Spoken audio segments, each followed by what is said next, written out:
Hi, I'm Tim. Welcome to our channel and thanks for logging on. Today we're discussing the Patek Philippe Pagoda 5500J. You can see this 1997 limited edition of 1100 pieces in yellow gold and purchase it on our website. Subscribe to our YouTube channel if you enjoy these videos, and please click on the card in the upper right hand corner of the screen at any time during this video to see our full sales listing for this commemorative watch with additional accessories included in the sale, high resolution images for your desktop, and naturally complete pricing details for this Patek Philippe reference 5500 Pagoda. Now, the watch on my wrist is one of many valid answers to the question, what non-round watch should I buy?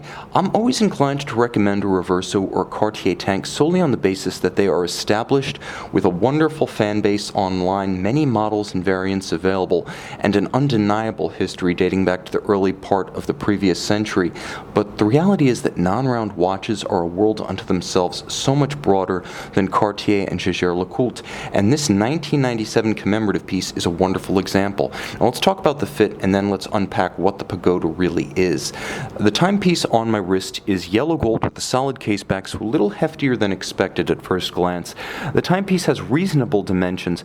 29.4 millimeters is the widest point across the case, but be advised, the widest point is actually at the top across the lugs and at the bottom across the lugs. It's rather pinched or wasp-waisted in the center and thus thinner across the middle from 9 o'clock to 3 o'clock. The timepiece is relatively thin, 9.5 millimeters with the generously sloped case flank. It actually does wear quite slim on the wrist, and you'll notice how despite the fact that it appears to be massively vaulted, it's actually quite low objectively in relation to the thickness of my wrist. Across the wrist, it's 40.8 millimeters, which means it's about a millimeter odd shorter lug-to-lug than a Grand Taille cased Jaeger-LeCoultre Reverso. I'm having trouble orienting it towards the camera in a fashion that does it justice on the wrist because it has such a dramatically cambered sapphire, and I do mean one of the most dramatically curved sapphires I've ever encountered. But I'm almost done with the fit and the feel. Now, the watch does have, I would say, the fit of a round watch, 36 millimeters in diameter, so I would say down to 13 centimeters in circumference. You should have no trouble wrist size wise wearing this watch comfortably and with handsome proportion. The other thing is, if you have a truly huge wrist, that's not a problem. The watch will look smaller on your wrist, but what it will look like is its vintage counterpart, the Torre Eiffel reference 2441 that ran from roughly the late 1940s to the late 1950s. That watch was produced in only 200 pieces, so one very limited run watch begets another. This one, however, with modern fit, finish, and durability you would not expect in a vintage piece. However, like I said, if you have that really big wrist, the watch just winds up looking more charmingly vintage, not undersized. The strap is a gloss alligator leather on top with a monotone stitch and folded edges. On the underside, it is a natural calfskin, and it has a simple Patek Philippe spade-style pin buckle, which appear to have gotten entangled with a strap minder, but as you can see, it's fully intact. It has all of its volume and definition all these years later. Now, a couple of versions of this watch were made, all of them to inaugurate the new Patek Philippe manufacture in Plan-les-Ouates in Geneva, basically an industrial suburb outboard of the city proper in the outer canton. And so 1100 were made in 1997 in gold with a gold dial, 500 in rose gold with a silver dial. There was also a white gold version with a gorgeous salmon dial, and then there was a platinum version that was made in 150 pieces.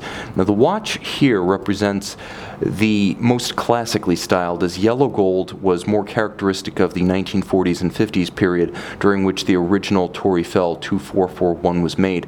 This reference 5500, however, is a little bit more complex in its contours. As you can see, it has a concave slope to each side. It actually sweeps up from the bottom rather than down from the top, and this allows a cuff to ride up and over it, but it also creates interesting possibilities with respect to reflected light, such that the watch catches the light and does funhouse things with it. It has kind of the sense that you're looking at a funhouse mirror, and you never quite know what the watch is going to look like in any given light at any given angle.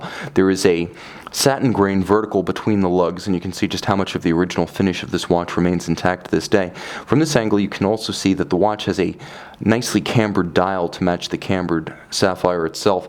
All the appliques, stylized Roman numerals, are diamond polished and then hand applied, and you can see that the hands are gold, albeit blackened, with a leaf style or foy style. There's a railroad style minute track outboard, and The dial itself has a sort of warm glow in light that is more muted than the case itself, but helps to provide a different look. There's a different luminescence about the interior of the watch than the exterior, and those contrasting gleam and glow effects really bring this watch to life in spite of being a relatively compact three-hand watch.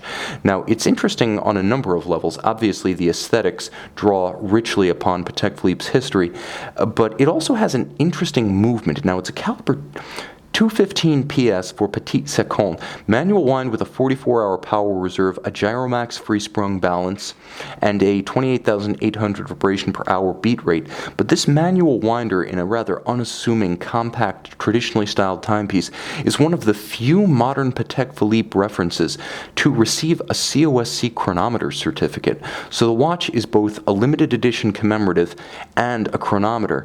Now, it's interesting to regard a watch that is designed to pay tribute to a vintage reference decades after the fact. That is, this watch came out in 1997, and now, well into its second decade, working on its third, this watch could almost be considered an emerging vintage collectible in its own right, certainly with its fascinating backstory, close ties to the Patek Philippe manufacturer and the company's history of progress to its new manufacture, the inauguration of the new museum in 1997, the limited run that this series was, as well as the nod to the 2441 Tour Eiffel, the chronometer status, and the handsome appearance of that dramatically domed sapphire, and again, dramatically flared case flank. This is a memorable piece that punches well above its weight.